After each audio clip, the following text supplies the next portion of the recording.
There is no safe investment. To love at all is to be vulnerable. Love anything and your heart will certainly be wrung and possibly be broken. The alternative to tragedy, or at least to the risk of tragedy, is damnation. The only place outside heaven where you can be perfectly safe from all the dangers and perturbations of love is hell. This is Pints with Jack, Season 5, Episode 25, The Four Loves, Chapter 6, Charity, Part 1.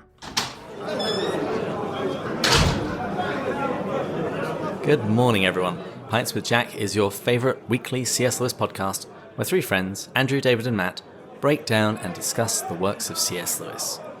This season we're talking about love, slowly and deliberately working our way through The Four Loves, the book where Lewis writes about affection, friendship, romance and charity. Well, gentlemen, here we are. We're starting the final chapter of The Four Loves. How are you both doing? Woohoo!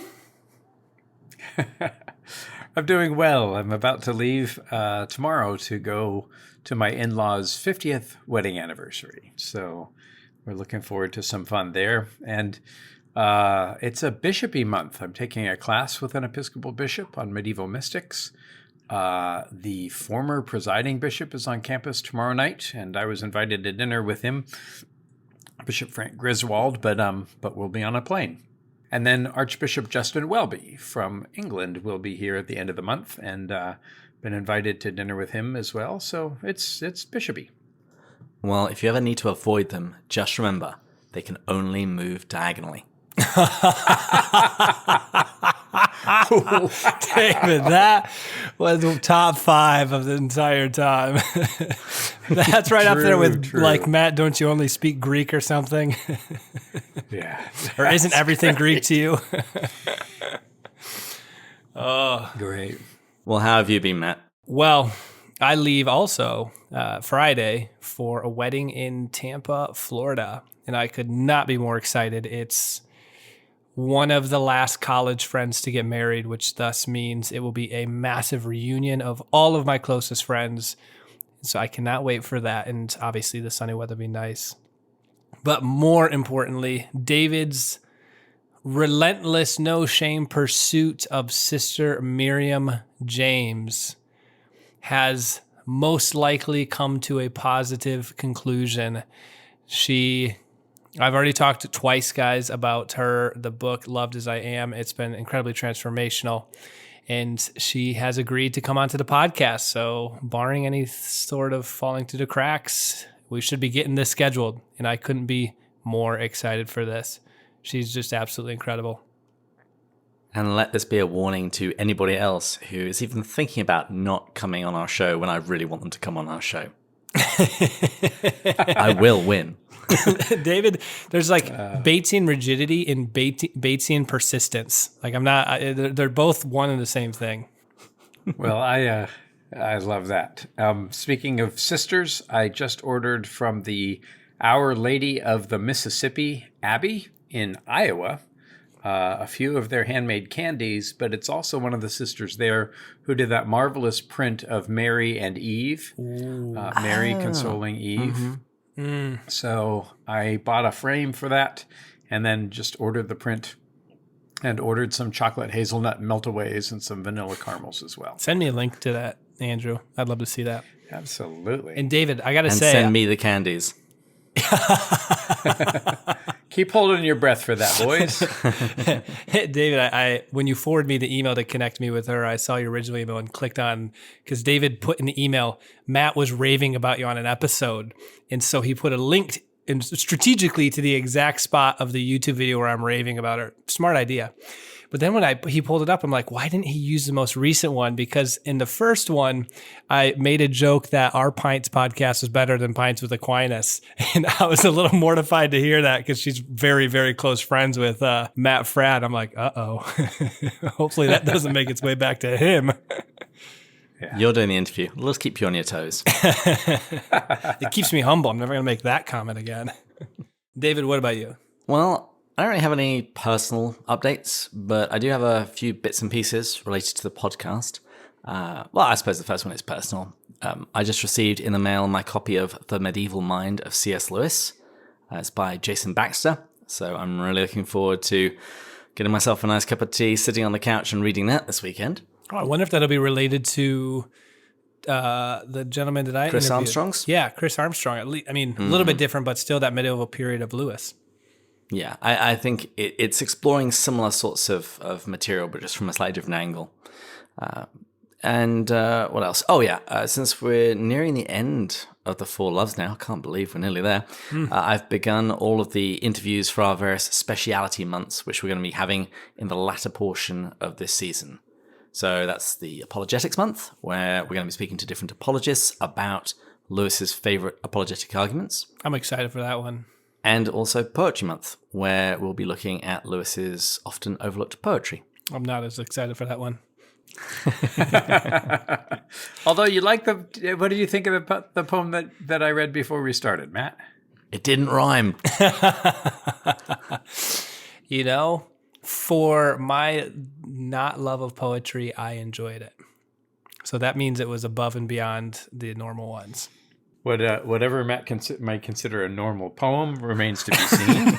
And to be fair, all he's had is my haikus thus far. Yeah, okay. You know, that's full circle. That's the problem here. My only exposure to poetry is David Bates. Ouch. Yeah. Well, I think that you're in for a treat once you open your mind. So, well, let's move on. What's everyone drinking today? I've got another one that I picked up when I was in Oxford, although this one is a very known brand, Oban 14. So I'm very excited for this. I clearly kept the good ones for myself and then dished off all the dirt ones to you guys. Oh, don't worry. Everyone worked that out. Immediately. I'm drinking a cucumber melon sparkling water. But I also decided, since I saw you were both drinking scotch, I wasn't going to, but what the heck. I got this Welsh scotch from Matt, the Penderyn. So it could be bilge water, but we shall see. It's the Sherrywood cask. And how old is it? It says it's at least 7.5 months old. Yeah. All I want to make sure is you don't mistake the scotch for the divine. Tenuous link, but nice try. Tenuous. It's just a nice excuse to explain why what he's basically giving you to drink is what they use to wash the sheep in Wales. I did appreciate the 2 seconds of just pure crickets. It's like, yep, that one did not land. Yep. Well, I am drinking an Inchmurrin again. Andrew and I drank the 18-year-old version in the last part of Chapter 5, and so I'm now drinking the 12-year version. Well, our toast is for Joanna Marsh today. Joanna, we raise our glasses praying for God's health and blessing and a surprising sense, not only of joy, but of his surrounding love for you. Cheers. Cheers. Cheers. Is this the Joanna that we will be having a conversation with in 2 weeks? I'm not sure. You were the one that organized it. It just said Joanna and her husband's name. So I'm assuming this is. So Joanna, we are looking very much forward to our FaceTime. How's your scotch, boys? The 18-year was better. Actually, this is all right. My Oban is pretty good. And so another instance in which Matt's enjoying the better scotch. Yeah, I should have said, this is dirt. I mean, this is dirt. This is drudge water. We should start a Patreon category to buy better scotch for next year. Oh. Well, while you're sipping, here's a summary of the first 5 chapters now, 5 of 6, of the Four Loves. In Chapter 1, Lewis introduced some terminology, as well as his maxim about how loves become corrupted when they are elevated too high. In Chapter 2, we saw this corruption process with regards to the love of nature and the love of country. And after this, we began looking at the 4 loves mentioned in the book's title. In Chapter 3, we looked at affection or storge, the love of family and the familiar. And in Chapter 4, we looked at friendship or philia, the humble, uninquisitive love which fortifies us against the rest of the world. And then last month, we looked at romantic love, or eros, in Chapter 5. And in this chapter, Lewis distinguished eros from its carnal element, which he called Venus. And Lewis argued that a wrong kind of seriousness has developed around Venus, and warns us that doing so will cause Venus herself to take revenge upon us. Instead, we need to embrace St. Francis's description of the body as brother ass. In chapter 5, he also discussed the two crowns of romance, the tinsel paper crown of the natural pagan sacrament and the crown of thorns of Christian matrimony. And then last week, we saw that since Eros doesn't make happiness its supreme goal, it can enable us to sacrifice for the beloved and endure much, and shows us illustrating what Christian charity should look like. However, Lewis ended by warning us that because Eros can speak with a godlike authority, we must be guarded by virtue, since Eros can urge us to evil as well as to good. That's 5 chapters. David. Well done. Oh, Andrew, you're muted. And that's what I think of both of you. The only thing I'd add is let's keep in mind that pagan doesn't mean hedonist. Pagan means believing in multiple gods.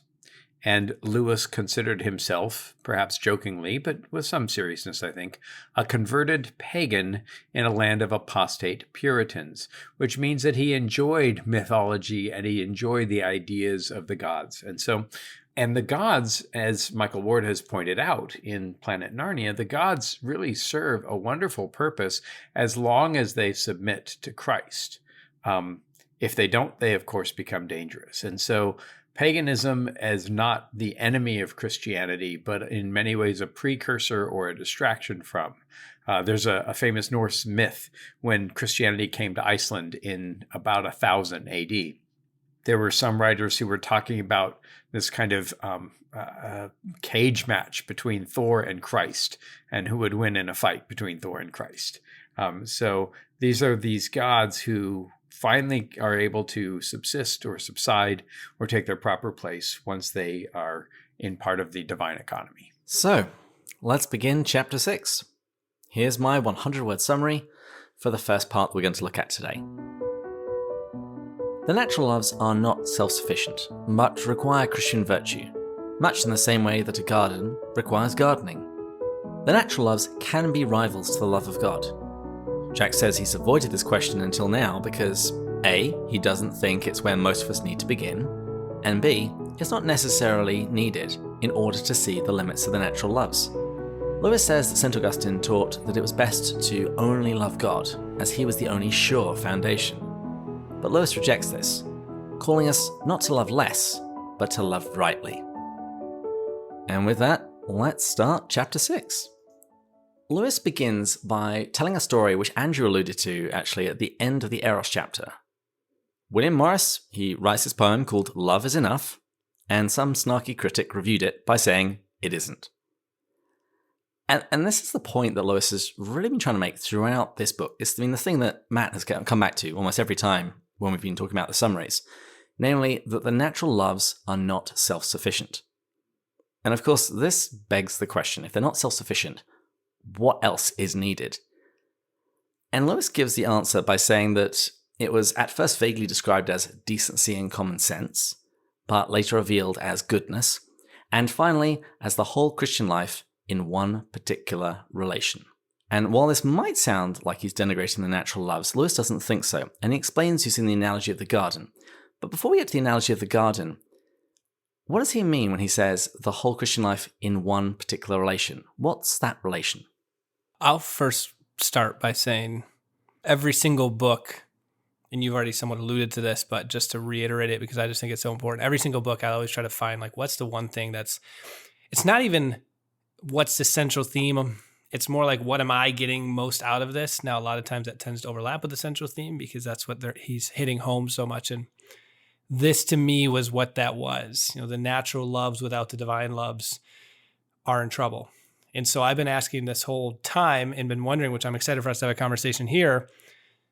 Okay, I get that the natural loves need divine loves, but what does that look like? Okay, we might buy that premise, and I do buy that premise, and of course I do, and I'm all in on it. But what does that look like on a daily basis? And how do we get into that? And so I think this, now to answer your specific question, I think this gets into part of it. And then when we're going to move on to the garden analogy, we'll get into the second part of it and bring it full circle. But I thought of the Christian life in one relation. I went back to mere Christianity, the Trinitarian dance, that pulsating life force that we partake in. I thought of the divine life. I thought of communion with God. I thought of the fountain in the great divorce. Like, you are so all consumed in communion and relation with the Trinitarian love that you get called up into that dynamic, and it permeates through you. And when it does, your natural loves are somewhat saved from themselves. And then the one other thing I'll say is here, the decency and common sense, the goodness, I thought, David, of your comment that you've mentioned before, virtue. So almost those going hand in hand, the divine life and grace plus virtue. I love what you said, Matt. It makes me think about some of my studies, both this week and this last semester. I took a class on Nicaea and the councils of Nicaea and Chalcedon, and the development of the doctrine of the Trinity. And one of the things that we have been discussing, especially this week in one of my classes, is the economic Trinity versus the immanent Trinity. Now, these are very technical theological terms, and, I don't do much philosophy, but it makes great sense. The immanent Trinity is the relationship of the three members of the Trinity for each other, right? Or with each other. That the Son is begotten of the Father, that the Holy Spirit proceeds from the Father and the Son, pace to the whole Eastern world. Or maybe the Holy Spirit proceeds from the Father through the Son, or there's all kinds of arguments. But that the Trinitarian life is this life of love from the Father to the Son to the Holy Spirit, or the Father is the begetter, and the Son is the begotten, and the Holy Spirit is the love between them. But it's this spilling out of love that becomes creation.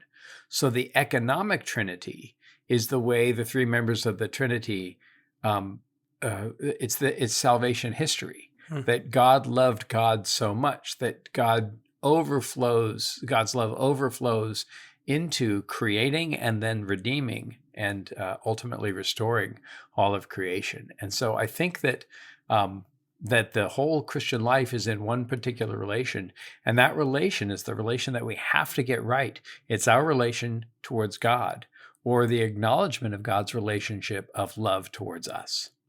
Yes, someone once asked me, a denomination that doesn't do this, others that outside of Catholicism do, of why I'd start with the Father, name of the Father and the Son and the Holy Spirit. And I always respond, whether this is the full true answer, it feels like I'm being drawn up into the Trinity. It reminds myself when I'm praying to think of the Father, the Son, and the Holy Spirit. And so now, actually, after reading Lewis, I practically have a visual of like myself ascending into this pulsating dance of the Trinity above me. It's just a little bit of a visualization that helps me when I pray. And so that's how I personally think about it. I will accept all of these answers. Thank you, Master David. I did just want to clear that up because it was a slightly odd turn of phrase that is a little hard to parse and you don't get a whole lot of clues about it. But now that we've got that cleared up, Lewis says that what we need is decency and common sense, later revealed as goodness, and finally this whole Christian life in one particular relation. This is what we need in addition to the natural loves. And saying that, you need this as well as that, implies that that other thing isn't quite so great. But he employs a wonderful analogy of a garden to prove his point. Would one of you mind unpacking that? How does he describe it? I absolutely loved this analogy because I felt the analogy almost could extend to completion. You know how sometimes analogies explain one part of it, but then you have to admit that it can't go all of the way. And so the thing that he talks about is the garden is like the natural loves. And if you don't have the fence, and if you don't have the weeding and the pruning, so think of the divine love putting it, the garden will very quickly be overrun by thorns, by weeds. It will look like wilderness. The beauty won't be able to draw out of it. Before you know it, you won't even see the garden anymore if you let it go long enough without any work. And when you are tending to it, and when you have the fence around it and you keep out the wilderness, the garden can become beautiful. In the same way, the loves, if you leave them untended and unrestrained from divine love, can really bleed into becoming a wilderness, more or less. And what I really particularly liked about the analogies extended to, I thought, a really beautiful blend of the human component and the divine component. So David, going to your stuff about virtue before, we as gardeners have work we need to do in the garden, and we need to be tending to it. But any gardener will tell you their tending wouldn't mean anything if it wasn't for sun, if it wasn't for rain, if it wasn't for good soil. Think of those as like the divine graces. And so the gardener can't claim that they're doing this all on their own. In fact, the gardener couldn't do any of this without the divine. And so I think the same thing with our loves. We have to be prudent. We have to focus on trying to live a virtuous life.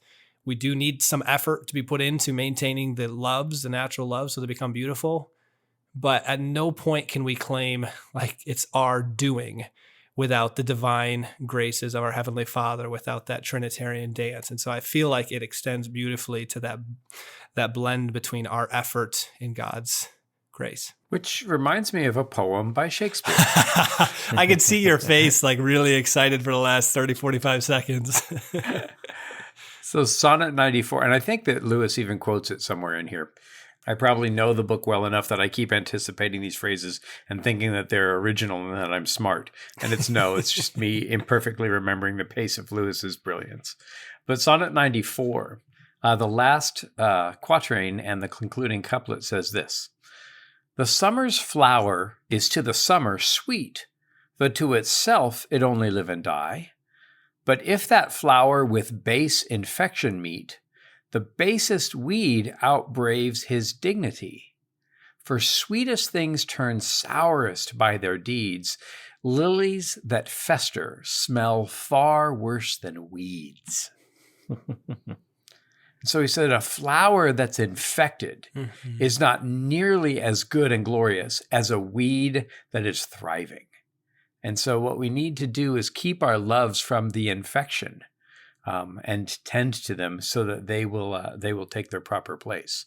So, as a British schoolboy, David, I'm sure that you read your share of Shakespeare. I saw your face light up when did you know this one? I did know this one, and actually I was having a conversation with Marie just the other night as I was talking about the book that I'm about to write, and one of my potential titles is Lilies That Fester. Mm. David, did you just say you're writing a book? Yes. Yeah. Tell us about this. Yeah, this is like Or what you're willing to spill. Talk about a flex/minor, major drop that you just wanted to tease in there. Like, whoa, rewind, back up, stop, start. We can talk about that at the retrospective because we have a lot of stuff to get through. But yes, I really liked your description of this garden analogy. Does Lilies Festering, the title of this book, have anything to do with Matt's lack of organization with Pints with Jack? No, you're not a lily. You're a base weed. A base weed. Yeah, there's actually a Lewis essay called "Lilies That Fester," 49. and you can Lilies That Fester. hang on. Published in 20th century. You should leave that in. There's actually a Lewis essay called "Lilies That Fester," so that may be worth looking up as well. Mm-hmm. Mm-hmm. So good, our underachieving David. Really, he has a baby and he's still going to write a book. He's an impressive human being, machine. I have to have something to dedicate to my son. Well done. But yeah, I love that description that you gave of the garden analogy. Gardens are beautiful, but they need work. They unfortunately don't weed or prune themselves. Now that I live in the Midwest, I wish my lawn would mow itself. But they don't. And so what you need is a gardener. And as you point out, the gardener's contribution, it's far smaller and less impressive than what he's working with. Lewis says that at the end of the day, he realizes he's just encouraged in one place and discouraged somewhere else, and that there are powers and beauties that are from a different and more powerful source. And so in the same way that a garden benefits from a gardener, the natural loves benefit from decency and common sense. And if even in the Garden of Eden, God assigned a gardener, how much more tending does a fallen human soul need? But I had another question. Lewis warns us not to do this gardening in the spirit of prigs and stoics. What does he mean? Yeah, he goes on to say While we hack and prune, we know very well that what we are hacking and pruning is big with a splendor and vitality which our rational will could never of itself have supplied. To liberate that splendor, to let it become fully what it is trying to be, to have tall trees instead of scrubby tangles and sweet apples instead of crab apples, is part of our purpose. And so to allow the natural loves to have their head, there certainly is a splendor to them, but they are very, very almost certain to go wrong. But if we were to prune, to hack, to discipline, not as prigs, what does it say? Not as prigs and stoics. Not because we're afraid of the loves, but to train the loves to do what best they can do is to help them happen. So when I choose amongst those many companions that I can make, whom I can make into my friends, and when I am very deliberate with my time with my chosen friends, and very purposeful about taking those actions that will continue to grow friendship, that will reveal a splendor that won't be there unless I actually take the time and say yes to this and no to other things. It's the practice of virtue. And I think that's what Lewis is getting here. Not to jump ahead at all, but I believe, as we're going to talk about in the St. Augustine part, that more or less answers here of how it's very easy to think that the three loves, the three natural loves, to almost like tame them because they can be hurtful. You can get hurt, wounded. They're messy. You don't want to be vulnerable, things like that. And so Stoics might say, I just want to renounce myself to those loves because I'd rather put my happiness in something else or in my own self. And in this case, it's like we got to do the pruning and the gardening so those can flourish at their finest, which does mean potentially getting hurt. Well, and nothing that has not died will not be raised. Right? And so unless we put to natural death and allow resurrection to take place, we can't have those things in heaven that we really want. David, you were going to say. I'm just loving this. I think we're firing all cylinders. I think this is going to be a good episode. But I must necessarily push us on to the next section. Well, thank you for keeping us out of the scrubby tangles as time flies away.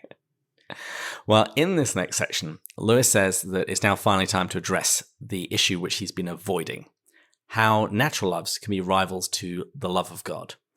But he first of all explains why he's delayed addressing this question, and he gives two reasons. The first reason he delayed in talking about this issue is that he doesn't think it's where most of us need to begin. It's not our most pressing problem. He writes, for most of us, the true rivalry lies between the self and the human other, not between the human other and God. What does he mean by this, and why is he concerned that if we try and solve the problem of the latter, rivalry with God, when our issue is the former, rivalry with humans? Well, there's that key word other, right? And so love is where we go out of ourselves towards the other, right? Take a drink with that, although I'm not planning to mention the four loves. It's generally a rivalry between my wanting to do what's good for me and wanting to do what's good for the other. And that's where most of the daily struggles, I believe, are. I rarely have to go, oh, do I need to rip away time from prayer so that I can spend more time generously loving my wife or my friends or my family? I'm not anything like that kind of saintly. So usually the big fight, I think Lewis is asserting, is the fight between self and loving anything outside of the self. So I think that it's pride. It's the great sin, as Mere Christianity says. So I think that's kind of what he's getting towards. Later, as I get better at it, I may have to say, oh, I need to spend less time with my friends so I can spend more time with God. But normally the problem is I need to spend less time on myself on in order to indulge in any of the other loves. And I was just going to use the word justification. I mean, if we're not very good at loving our neighbor, loving the stranger, loving the homeless, loving our family members, loving our spouse, and then all of a sudden we start coming to Christianity and realizing, oh, we need to love God more. It honestly creates an excuse or justification that we don't need to do those other things. Or oh, I need to spend more time in prayer. It's like, no, you need to be a better father. Let's be honest. Or no, you need to be a better husband. Or you need to spend some time helping the homeless and the most vulnerable. And that is the way you are loving God better.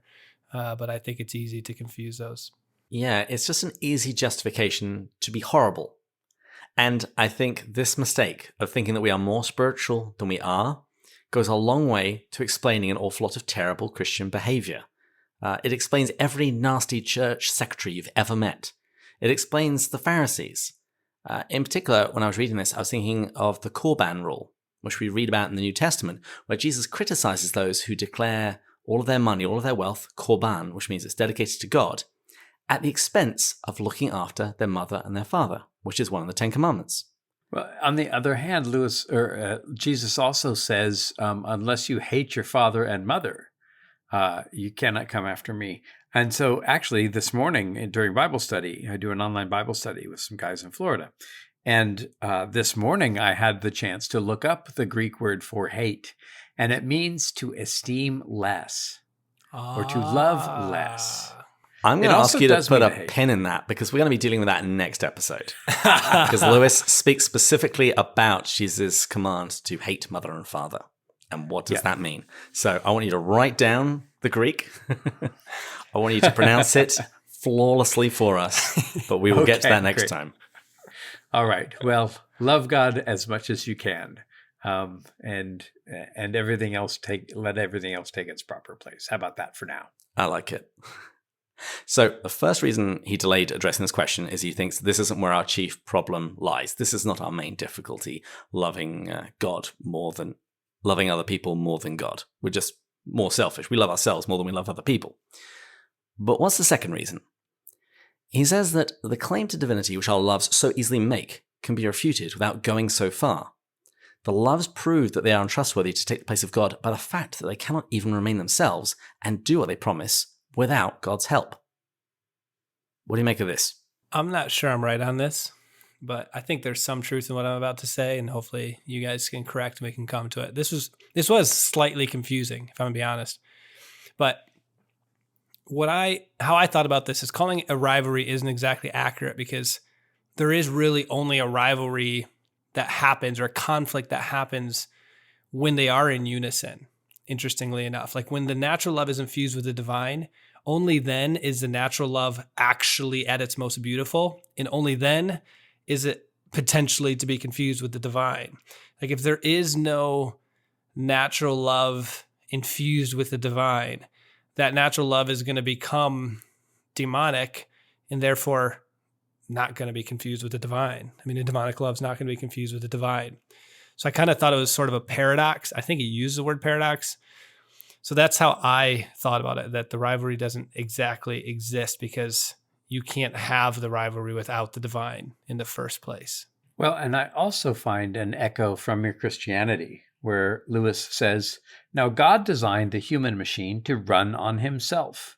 He himself is the fuel our spirits were designed to burn, or the food our spirits were designed to feed on. There is no other. That is why there is just no good asking God to make us happy in our own way without bothering about religion.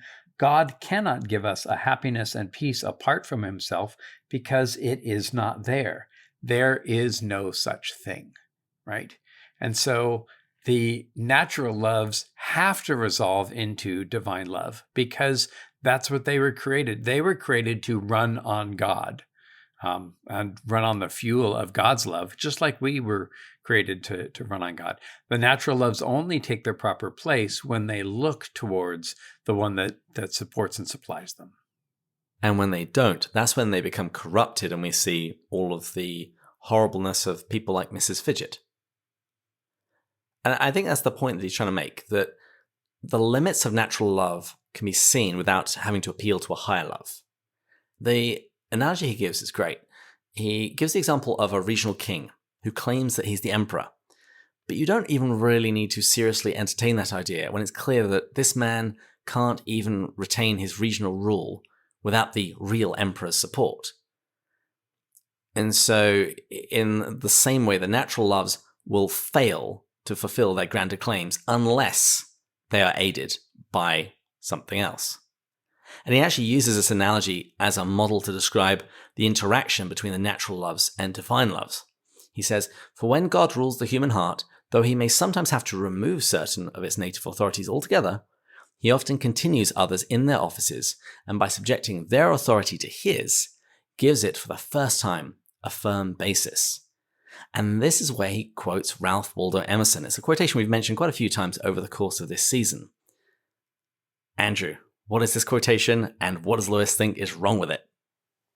Well, the wonderful transcendentalist writer Ralph Waldo Emerson says, "When the half-gods go, the gods arrive." This is, of course, from his poem, Give All to Love, which I wouldn't know unless David had hunted it down and looked it up in the notes. But Lewis's correction is, when God arrives, and only then, the half-gods can remain. God is the gravitational center of our entire existence, and to try to live outside of God is to just have this lopsided orbit that sooner or later will swing off into eternity, going the wrong way. And so it's only when the source of all love is at the center of our lives that the other loves can kind of take their places around him, around the throne of divine love. And that's part of why we see in our culture, it's Lewis's analogy again of the three parts of morality, right? Where we don't worry about whether or not somebody's steering system is going well. We just worry about them crashing into each other. But how can people avoid crashing into each other unless we adjust their steering system? In this analogy, if I have God at the handle of my rudder, I will then guide my ship as I should guide it. And not only will I not run into anybody else, I will also navigate well to the place that I'm going to. It's only once God shows up that the other loves have any idea what to do, once the kind of intoxication of those loves, the emotion, the temporary emotion of them, wears off.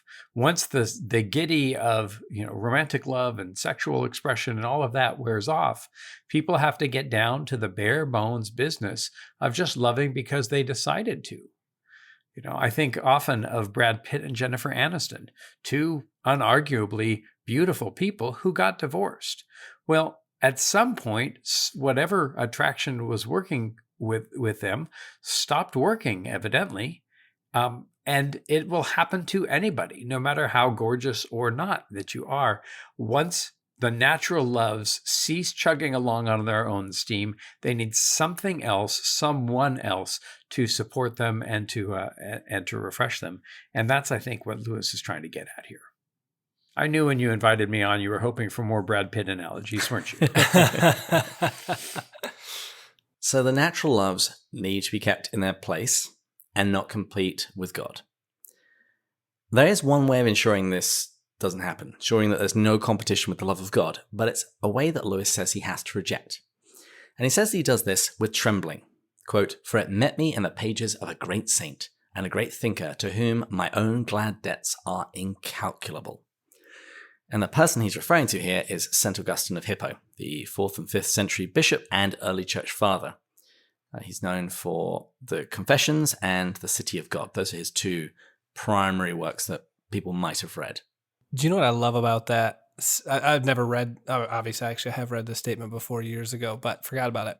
I love the way God works. So you know how Lewis is the thing that brought me back to Christianity and really kicked off my journey, and why I'm so indebted to him. I knew that Chesterton influenced him a lot. So naturally, I take a Chesterton course at Notre Dame. So the senior year, I took a Lewis course. I took a Chesterton course. I also took a St. Augustine course, not because of Lewis. And now reading this right now, I just kind of chuckle on the inside with God's divine providence, because I had no idea that Augustine influenced in incalculable debts Lewis. And so I love how in one semester I took two great thinkers that really influenced Lewis's life after he did mine. I love how God works in those little ways. Well, and it's similar to the story of our friend Joseph Pierce, who has been on with us before. When he was in prison for publishing racist materials in England, he read Chesterton, and then he read Surprised by Joy. Mm-hmm. And because he found so many references to Chesterton, who he already loved, he figured that Lewis must be okay. And so you're following a pretty safe path. path. And yeah, Augustine wrote enormously and is endlessly influential. We were just talking about him not an hour ago in one of my classes. So yeah, and I love that Lewis acknowledges the debts, and also that Lewis points beyond himself as an author and opens the door to so many other authors. I could probably safely say that 75 to 80% of my education comes from just trying to follow up what Lewis already read and thought about. Mm-hmm. I would definitely second that. And we'll eventually discuss whether or not Lewis's criticism here is valid, but I do think it's worth seeing how respectfully he argues, something which is a lesson for us all, particularly anyone that's online. Now, Lewis refers to Book 4 of the Confessions, where Augustine describes the desolation he felt following the death of his friend Nebridius. And from this, Lewis says that Augustine draws the moral that one should not give one's heart to anything but God. And Lewis says this kind of makes sense. He says, "Do not let your happiness depend on something you may lose." And this quotation you will see so often posted in isolation on the internet with Lewis's name next to it. And it's misleading because he actually rejects this. He says, yeah, sure, I'm the sort of man who's a safety-first creature. I naturally respond very positively to warnings of this kind. But he says, my conscience has to reject it because it seems 1,000 miles away from Christ. And he's sure that Christ's teaching was never meant to confirm his, as he says, congenital preference for safe investments and limited liabilities. As a finance person, I love that. But he wonders who could possibly begin to love God on the grounds that he's simply more reliable and that loving God is calculated to produce the minimum amount of pain. In the last chapter, when we were looking at Eros, Lewis said that lawless Eros prefers the beloved to happiness. And here Lewis says that that is closer to love himself than this weird accountancy-based, liability-based assessment of the love of God. Mm-hmm. And Lewis attributes Augustine's teaching not to his Christianity, but to, he describes it as a hangover from his high-minded pagan philosophies. He says it's closer to Stoic apathy or Neoplatonic mysticism than to charity. And he gives a defense as to why he thinks he's wrong.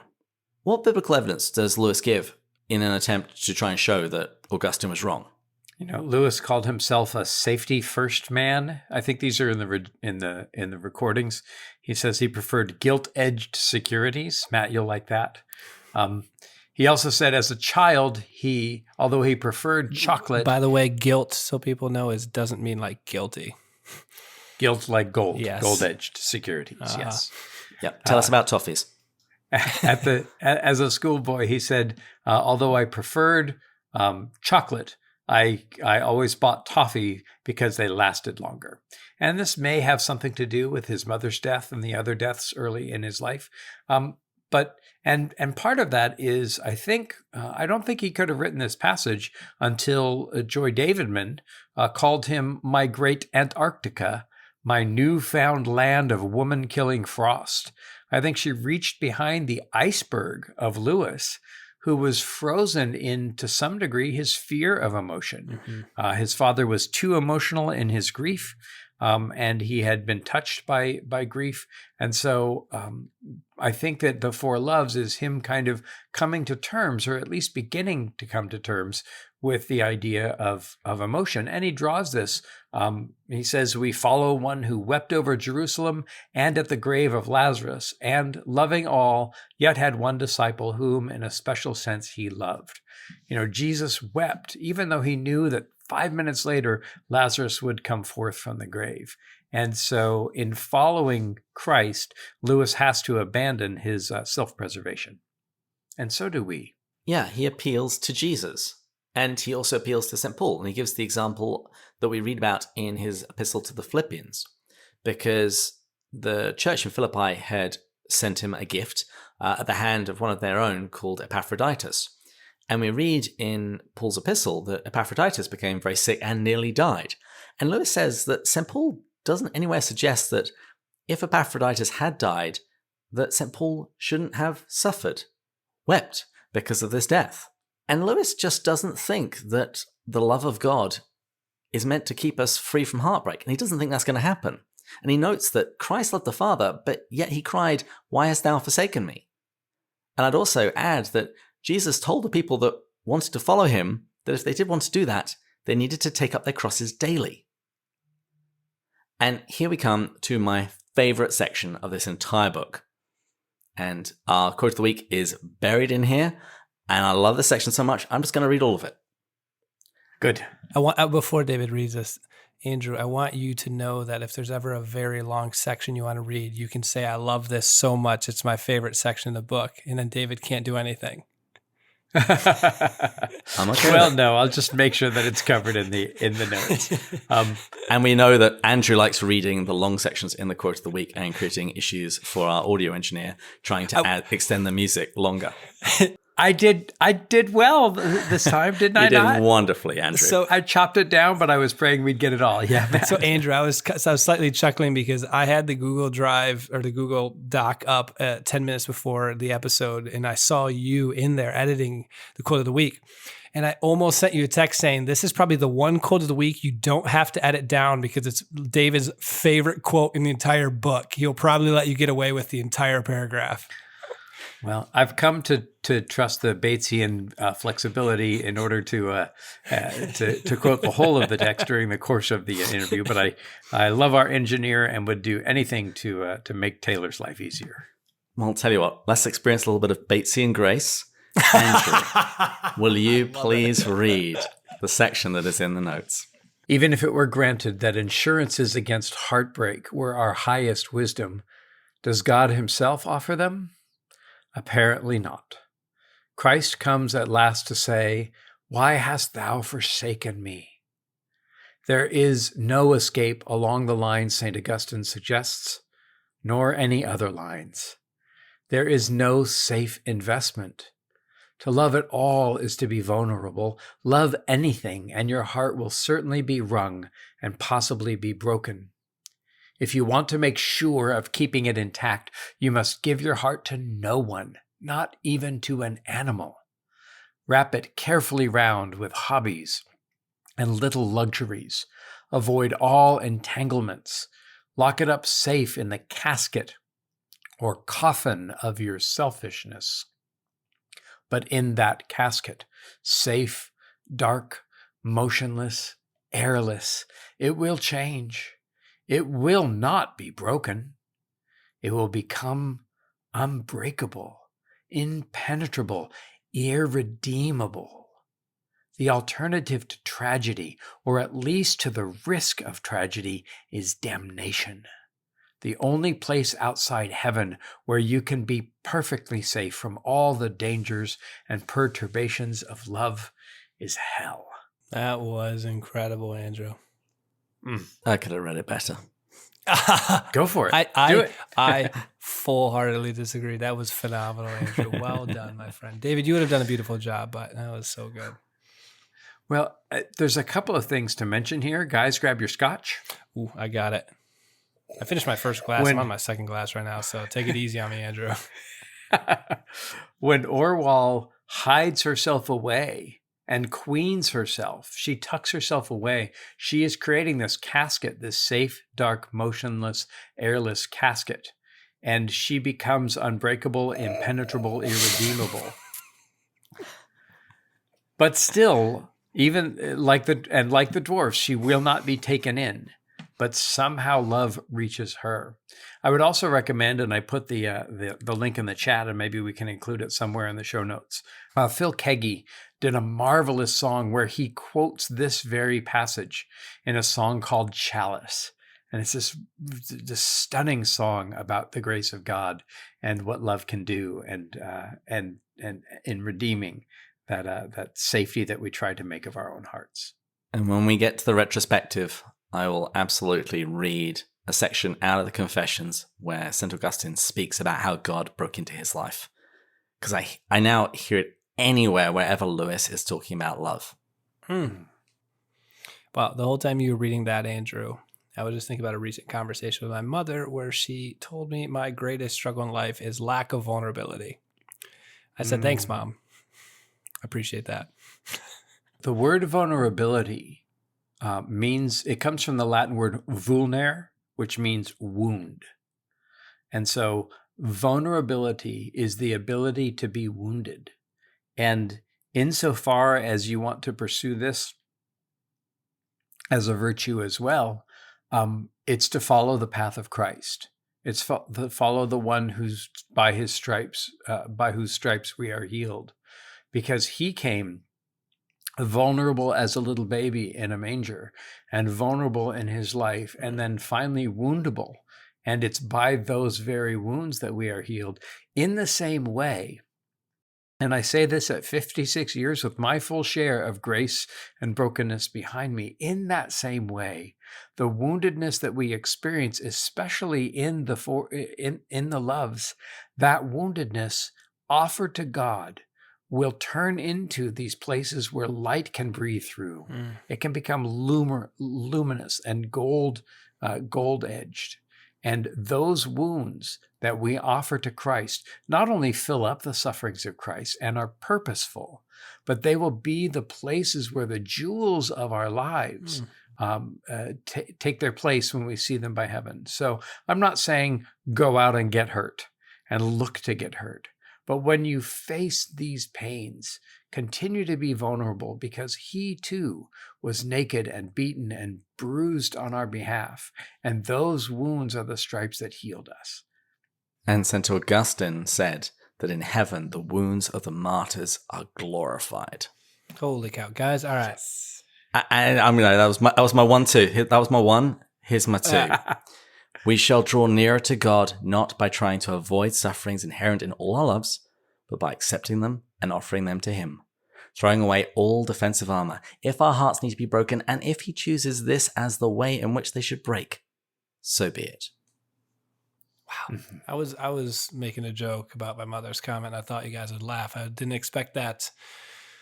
Most incredible monologue, Andrew, I think I've ever heard from you in my life. Honestly, that was remarkable. Every single time I'm going to think of the word vulnerable, and I hope the listeners realize what they just heard. I'm going to think of the willingness to be wounded. And I think back to, and I'm glad you prefaced it at the end, and David had sent me a text a couple days ago. I responded to like half of his text, but he sent me one on, I think, David, if I was reading your mind correctly, after maybe the conversation with Matt and I, when we were talking about that calculated vulnerability.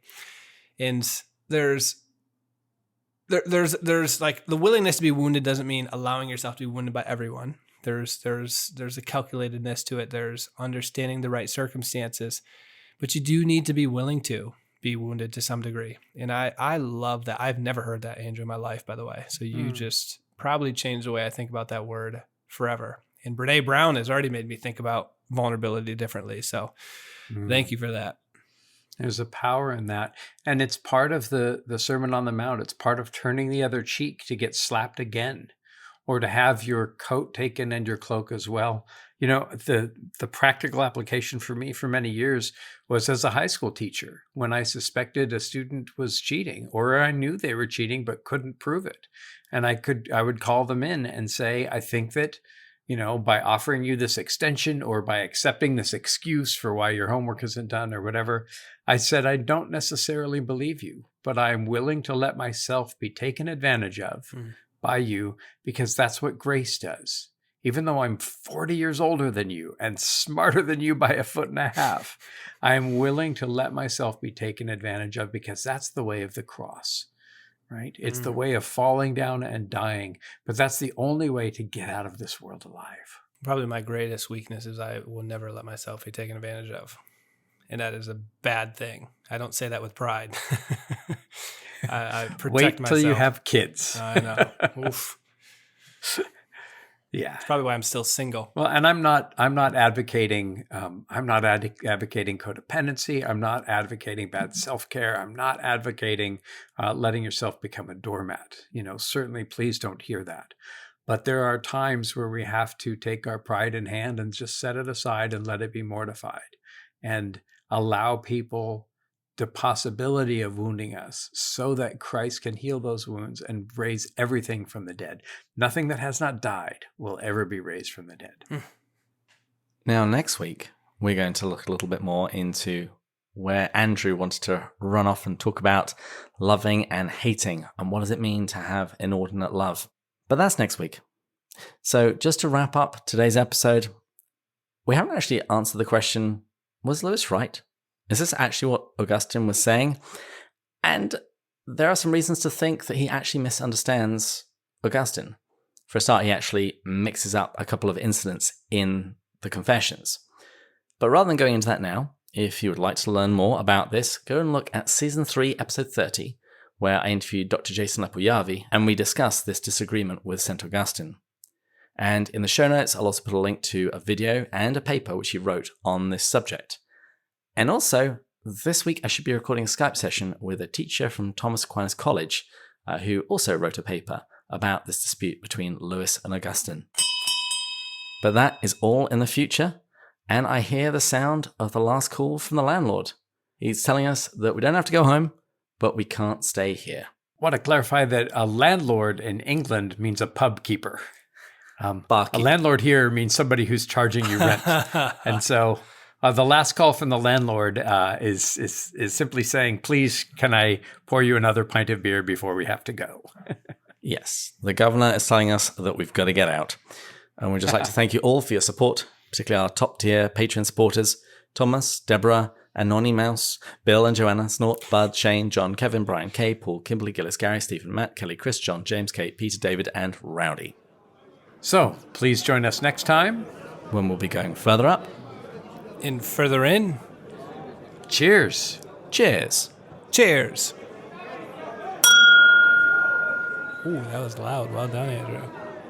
We got a good one today. That's just representative of a good episode.